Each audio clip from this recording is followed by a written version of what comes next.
కేంద్రంలో బీజేపీ ఓడిపోతుందని చెప్పి ప్రశాంత్ కిషోర్ అయితే చంద్రబాబు నాయుడుకి ఇన్ఫర్మేషన్ ఇచ్చారు. సో ఇందులో ఎంతవరకు వాస్తవం ఉందనేది మనతో చర్చించడానికి మనతో పాటు ఉన్నారు senior journalist political analyst CS Rao garu. నమస్కారం సార్. నమస్తే సిరి. సార్, ఇప్పుడు నడుస్తున్న చర్చ ఏంటంటే కేంద్రంలో బీజేపీ ఓడిపోతుందని చెప్పేసి ప్రశాంత్ కిషోర్ గారు మన చంద్రబాబు నాయుడు గారికి ఒక ఇన్ఫర్మేషన్ అయితే ఇచ్చారని చెప్పేసి సమాచారం. సో ఇది నిజమే అంటారా సార్? ఒకటేందంటే చంద్రబాబు నాయుడు ప్రశాంత్ కిషోర్ కలిశారు. దాదాపు 2.5 గంటల నుంచి 3 గంటల వరకు వాళ్ళిద్దరి మధ్య ముఖాముఖి చర్చ అయితే జరిగింది. వాళ్ళిద్దరు కలిశారంటే డెఫినెట్గా రాజకీయపరమైన అంశాల గురించే ప్రస్తావనకు వచ్చి ఉంటుంది, మరొక అంశాలు వచ్చి ఉండవు. అది కూడా జాతీయ స్థాయి రాజకీయాలతో పాటు రాష్ట్ర స్థాయి రాజకీయాల గురించి కూడా చర్చ వచ్చి ఉంటుంది. ప్రత్యేకించి ప్రశాంత్ కిషోర్ ఈ మధ్యకాలంలో జాతీయ స్థాయిలో ఉండేటువంటి రాజకీయాల గురించే చర్చిస్తూ ఉన్నారు.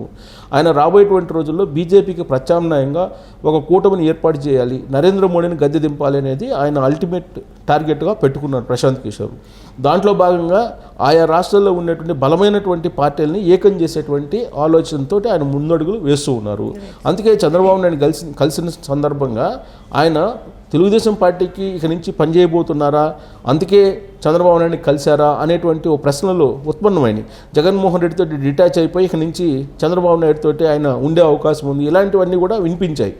కానీ ఆయన ఏంటంటే జాతీయ స్థాయి రాజకీయాలను మార్చేటువంటి ప్రయత్నం, జాతీయ స్థాయిలో నరేంద్ర మోడీకి ప్రత్యామ్నాయంగా ఒక బలమైనటువంటి కూటమిని ఏర్పాటు చేసేటువంటి దిశగా అడుగులు వేస్తూ ఉన్నారు. అందులో భాగంగా ఆంధ్రప్రదేశ్ ఆయన వచ్చారనేది కూడా ఒకటి వినిపిస్తుంది. జాతీయ స్థాయిలో గుర్తింపు కలిగినటువంటి లీడరు చంద్రబాబు నాయుడు. గతంలో అనేక సందర్భాల్లో నేషనల్ ఫ్రంట్ కానీ, యునైటెడ్ ఫ్రంట్ కానీ, తర్వాత ఎన్డీఏని నడిపించినటువంటి అనుభవం కానీ చంద్రబాబు నాయుడుకి ఉంది. సో బహుశా నేను అనుకోవటం జాతీయ స్థాయిలో అందరినీ కూడగట్టేటువంటి ప్రయత్నంలో భాగంగా చంద్రబాబు నాయుడిని కలవడానికి వచ్చారా అని అంటే ఆయన చెప్పింది కూడా అదే. నేను చంద్రబాబు నాయుడిని కట్టసిగా కలవడానికి వచ్చాను, ఆయన సీనియర్గా ఉన్న లీడరు, సీనియారిటీ ఉంది, అందుకే నేను కలవడానికి వచ్చానని చెప్పారు తప్ప నేను రాబోయే రోజుల్లో తెలుగుదేశంతో పాటు కలిసి పనిచేస్తాను, లేదంటే తెలుగుదేశం మనకి రాజకీయ వ్యూహకర్తగా వ్యవహరిస్తాను అనేది చెప్పలా. ఎందుకంటే ప్రశాంత్ కిషోర్ ఎప్పుడో చెప్పేశారు, ఇక నేను రాజకీయ వ్యూహకర్తగా వ్యవహరించను ఏ పార్టీకి అని చెప్పి ఎప్పుడో చెప్పేశారు. చెప్పి ఆయన కొత్త పార్టీ పెట్టుకొని బీహార్లో పాదయాత్ర కూడా చేశారు. ఆల్ ఆఫ్ సడన్గా 2024 లోక్సభ ఎన్నికలకి 2025 జరగబోయేటువంటి బీహార్ అసెంబ్లీ ఎన్నికలు నేను దూరంగా ఉంటానని చెప్పి ఆయన ప్రకటించేశారు. ట్విట్టర్లో కూడా ట్వీట్ చేశారు. ఆ ట్వీట్ చేసిన మరుసటి రోజే చంద్రబాబు నాయుడు దగ్గరికి వచ్చారు. అంటే జాతీయ స్థాయిలో రాజకీయాల్ని ప్రభావితం చేయాలి అనేటువంటి ఒక ఆలోచనతో ఆయన ఉన్నారని చెప్పి మాకు ఒక అభిప్రాయానికి రావచ్చు మనం. సో అందులో భాగంగానే చంద్రబాబు నాయుడిని కలిశారేమో అని చెప్పి, చంద్రబాబు నాయుడిని కలిసిన సందర్భంగా జాతీయ స్థాయి రాజకీయాల గురించి ప్రస్తావించారు అని చెప్పి మనకు విశ్వసనీయంగా ఉండవల్లి వర్గాల నుంచి తెలుస్తోంది. ఏంటనంటే రాబోయేటువంటి ఎన్నికల్లో 2024 లోక్సభ ఎన్నికల్లో గతంలో మాదిరిగా నరేంద్ర మోడీ లేదంటే నరేంద్ర మోడీ హవా కొనసాగేటువంటి అవకాశం లేదు. ప్రత్యామ్నాయ కూటమి అధికారంలోకి వచ్చేటువంటి అవకాశం ఉంది. ఉత్తర భారతదేశంలో వాళ్ళ గనక బీజేపీ కనుక 100 సీట్లు రాకపోతే, కనీసం 100 సీట్లు రాకుండా తగ్గితే కనుక డెఫినెట్గా ప్రత్యామ్నాయ కూటమి రాబోయేటువంటి రోజుల్లో అధికారంలోకి వచ్చేటువంటి అవకాశం ఉంది. దక్షిణ భారతదేశంలో ఎక్కడా కూడా బీజేపీ బలంగా లేదు అనేటువంటి ఒక ఫీడ్బ్యాక్ చంద్రబాబు నాయుడుకి ఇచ్చినట్టు తెలుస్తుంది. ఆ ఫీడ్బ్యాక్ ఎందుకు ఇచ్చారు, ఇవ్వాల్సినటువంటి అవసరం ఏమొచ్చింది చంద్రబాబు నాయుడికి అని క్వశ్చన్ వేసుకుంటే, చంద్రబాబు నాయుడు యొక్క అవసరం ప్రత్యామ్నాయ కూటమికి ఉంది అని చెప్పి భావించి ఉండవచ్చు ప్రశాంత్ కిషోర్. అందుకే దేశ స్థాయిలో ఇప్పుడు ఉండేటువంటి పరిస్థితులని ఎక్స్ప్లెయిన్ చేసి బీజేపీ నుంచి డిటాచ్ చేయాలి చంద్రబాబు నాయుడిని, అందుకే పరోక్షంగా బీజేపీతో కలవాలి అనేటువంటి ఒక ప్రయత్నం జరుగుతుంది. ఎందుకంటే ఆల్రెడీ పవన్ కళ్యాణ్ తెలుగుదేశం పార్టీ, జనసేన రెండు కలిసే ఉన్నాయి, ప్రకటించారు. పొత్తు కూడా బీజేపీ కూడా పొత్తులోకి వస్తుందని చెప్పి ఆశిస్తున్నానని చెప్పి పవన్ కళ్యాణ్ అన్నారు. బహుశా రాబోయేటువంటి రోజుల్లో బీజేపీతో పొత్తు పెట్టుకుని ఎన్నికల ముందే ఎన్డీఏ కూటమిలో చేరతారేమో చంద్రబాబు నాయుడు అనేటువంటి ఒక ఆలోచనతోటే ప్రశాంత్ కిషోర్ చంద్రబాబు నాయుడు కలిసి ఉండడానికి అవకాశం ఉంది. ఎందుకంటే మూడోసారి కూడా నరేంద్ర మోడీ అధికారంలోకి వచ్చేటువంటి అవకాశం ఉంది, దేశంలో బీజేపీ అధికారంలోకి వచ్చేటువంటి అవకాశం ఉంది అనేది ఒక ప్రాపగండా కొన్ని సర్వేలు చెప్తూ ఉన్నాయి. సో దీంతో సహజంగా చంద్రబాబు నాయుడు లాంటి వాళ్ళు కూడా బీజేపీతో కలిసి వెళ్ళేటువంటి అవకాశం ఉంది. సో ఆ సర్వేలను నమ్మొద్దు మీరు. దేశవ్యాప్తంగా వ్యతిరేకమైనటువంటి గాలి వీస్తుంది నరేంద్ర మోడీకి, కాబట్టి ప్రత్యామ్నాయ కూటమి వచ్చేటువంటి అవకాశం ఉంది. దాంట్లో మీరు కీ రోల్ పోషించాలి అనేటువంటి ఒక సంకేతాలు ఇచ్చేటువంటి క్రమంలో ఉత్తర భారతదేశంలో కనీసం 100 స్థానాలు రాకపోతే బీజేపీకి రాబోయేటువంటి రోజుల్లో బీజేపీ అధికారంలోకి రాదు అనేటువంటి ఒక ఫీడ్బ్యాక్ ఇచ్చారని తెలుస్తుంది. దాంతోపాటు హిందీ బెల్ట్లో ఇప్పుడు బీజేపీ ఎక్కువగా బలంగా ఉంది, తూర్పు దక్షిణ రాష్ట్రాల్లో బలహీనంగా ఉంది, బలం పెరిగేటువంటి ఛాన్స్ లేదు బీజేపీకి. అని చెప్పారు. ఎక్కడెక్కడ రాష్ట్రాలు? బెంగాల్, పశ్చిమ బెంగాల్లో ఆల్రెడీ అక్కడ తృణమూల్ కాంగ్రెస్ ఉంది అధికారంలో, మమతా బెనర్జీ అధికారంలో ఉన్నారు, అక్కడ బలంగా ఉంది తృణమూల్ కాంగ్రెస్. అలాగే ఒడిశాలో ఆల్రెడీ బీజేపీ తోటి ఉన్నారు అక్కడ ఉండేటువంటి పార్టీ. అయినా కానీ రాబోయేటువంటి రోజుల్లో ఆ పార్టీ కూడా కొంచెం దూరం అయ్యేటువంటి అవకాశం ఉందనేది ప్రశాంత్ కిషోర్ ఇచ్చినటువంటి ఫీడ్బ్యాక్. ఇక ఏపీ, ఆంధ్రప్రదేశ్లో కానీ, తమిళనాడులో కానీ, కర్ణాటకలో కానీ, కేరళలో కానీ బీజేపీ బలహీనపడింది అనేది ప్రశాంత్ కిషోర్ చెప్పేటువంటి ఒక మాట, చంద్రబాబు నాయుడుకి ఇచ్చినటువంటి ఒక ఫీడ్బ్యాక్ అని చెప్పి ఇప్పుడు రాజకీయ వర్గాల్లో చర్చ జరుగుతుంది. కర్ణాటకలో ఆల్రెడీ అధికారాన్ని కోల్పోయింది. సో తెలంగాణలో ఆల్రెడీ అది 8 స్థానాలకు పరిమితమైంది మొన్న అసెంబ్లీ ఎన్నికల్లో. ఈసారి కూడా అంత బలం ఉండేటువంటి అవకాశం లేదు. తమిళనాడులో అసలు లేదు. సో ఏపీలో అసలు లేదు బీజేపీ.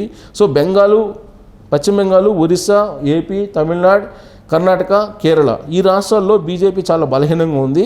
సో కాంగ్రెస్ బీజేపీ ముఖాముఖి పోరులో కాంగ్రెస్ కనీసం 30% సీట్లు ఇక్కడ కనుక గెలుచుకుంటే, అంటే దేశవ్యాప్తంగా కనుక 30% సీట్లు కనుక గెలుచుకుంటే కనుక అప్పుడు అధికారంలోకి వచ్చేటువంటి అవకాశం ఉంది. ఒకటి.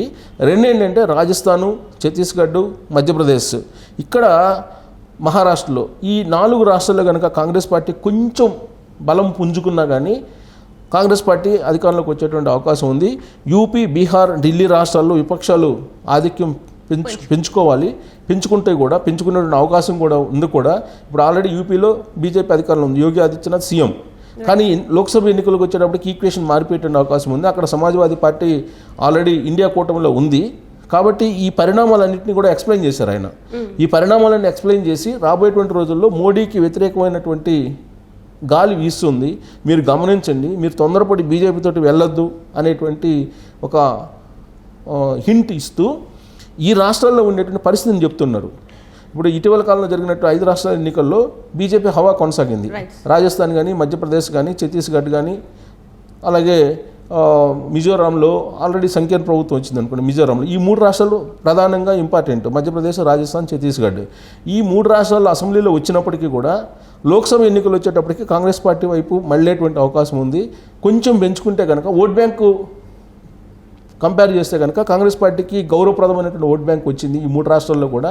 లోక్సభలో ఇంకొంచెం పెంచుకుంటే కనుక ఎంపీ స్థానాలు ఎక్కువ వచ్చేటువంటి అవకాశం ఉంది అని చెప్పి వాళ్ళు దేశవ్యాప్తంగా 30% సీట్లను సంపాదించుకున్నా కానీ కాంగ్రెస్ పార్టీ మిగిలినటువంటి పక్షాలతో కలుపుకొని ఇండియా కూటమి అధికారంలోకి వచ్చేటువంటి అవకాశం ఉంది అనేది ఆయన ఇచ్చినటువంటి ఫీడ్బ్యాక్. సో దక్షిణ భారతదేశంలో కొంచెం ఇంకా బాగా పుంజుకుంటే కనుక ఇంకా లాభం జరిగేటువంటి అవకాశం ఉంది కాంగ్రెస్ పార్టీకి. ఎట్టి పరిస్థితుల్లో దక్షిణ భారతదేశంలో బీజేపీకి ఒక్క సీటు కూడా పెరిగేటువంటి అవకాశం లేదు గతం కంటే కూడా అనేది ఆయన ఇచ్చినటువంటి ఫీడ్బ్యాక్. ఇలాంటి సందర్భంలో మీరు ఇండియా కూటమికి దగ్గర అయితే రాబోయేటువంటి రోజుల్లో నరేంద్ర మోడీని గద్దె దించవచ్చు అనేటువంటి ఒక ఫీడ్బ్యాక్ ఇచ్చారని చెప్పేసి ఒక రాజకీయ వర్గాల్లో జరుగుతున్నటువంటి చర్చ. అందుకే ప్రశాంత్ కిషోర్ వచ్చారు, ఉండవల్లి వచ్చి చంద్రబాబు నాయుడు కలిశారు అని చెప్పి తెలుస్తుంది. చంద్రబాబు నాయుడు కలవడానికి లోకేష్ ద్వారా లైజనింగ్ చేసుకొని ప్రశాంత్ కిషోరే వచ్చాడు అనేది కూడా వినిపిస్తుంది. ఎందుకంటే బీహార్కు సంబంధించి బీహార్ రాష్ట్రంలో ఉండేటువంటి అక్కడ రాజకీయాలను కనుక గమనిస్తే బీహార్లో అక్కడ ఉండేటువంటి నితీష్ కుమార్ సీఎం. సో నితీష్ కుమార్కి చంద్రబాబు నాయుడుకి మంచి సన్నిహితమైనటువంటి సంబంధాలు ఉన్నాయి. సో పైగా ఈయన ఈసారి బీజేపీ కాకుండా నితీష్ కుమారే అక్కడ రావాలనేది కోరుకుంటున్నాడు ప్రశాంత్ కిషోర్. సో బీజేపీ కాకుండా ఎవరు వచ్చినా పర్లేదు అనేది ప్రశాంత్ కిషోర్ యొక్క ఆలోచనగా ఇప్పుడు ఉంది. ఆయన ఆ మేరకు అడుగులు వేస్తున్నారు.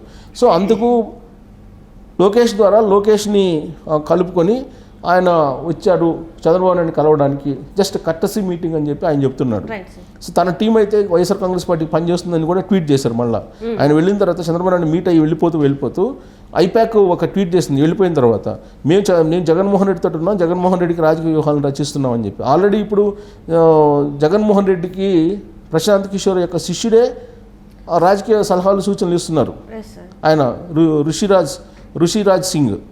అలాగే ప్రశాంత్ కిషోర్ టీంలో సహచరునిగా గతంలో ఉన్నటువంటి రాబిన్ శర్మ తెలుగుదేశం పార్టీకి వ్యూహకర్తగా కూడా ఉన్నారు. సో కాబట్టి ఇప్పుడు ఆయన దేశ రాజకీయాల గురించి చర్చించడానికి చంద్రబాబు నాయుడు దగ్గరికి వచ్చారనేది ఒకటి వినిపిస్తుంది. రాబోయేటువంటి రోజుల్లో ఎట్టి పరిస్థితుల్లో నరేంద్ర మోడీ 3వసారి పీఎం అయ్యేటువంటి అవకాశం లేదు, ఎదురుగాలు వీస్తుందని చెప్పి హింట్ ఇవ్వడానికి చంద్రబాబు నాయుడుకి వచ్చారని రాజకీయ వర్గాల్లో నడుస్తున్నటువంటి చర్చ. ఇది వాటి చర్చ. ఒకవేళ పీకే స్ట్రాటజీస్ కనుక పనిచేస్తే చంద్రబాబు నాయుడు గారు బీజేపీలోకి వెళ్తారా వెళ్ళరా అనేది అయితే తెలుస్తుంది. సో ఇది తెలియాలంటే మనం ఇంకొంత సమయం మాత్రం వేచి చూడాల్సి